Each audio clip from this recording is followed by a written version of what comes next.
Assalomu alaykum. Bugun sizlarga oddiy novdadan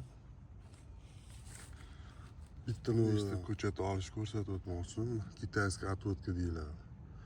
Buning uchun bitta novdani olib, shunga yotqizib, chuqur ko'rib olamiz. Keyin ko'rsataman hozir.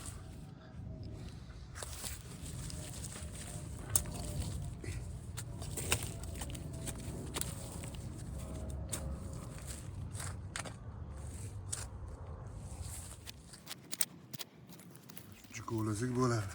Endi yotqizib, ana bachkalarni qoldirib qolgan joyiga qo'yib yuboramiz.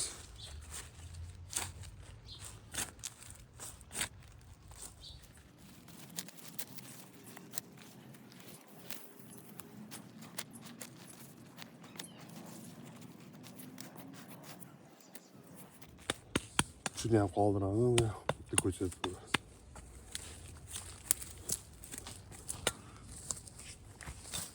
Mana ko'rib turganlaringdek, bitta novdadan dog'imiz kuzgacha 1, 2, 3,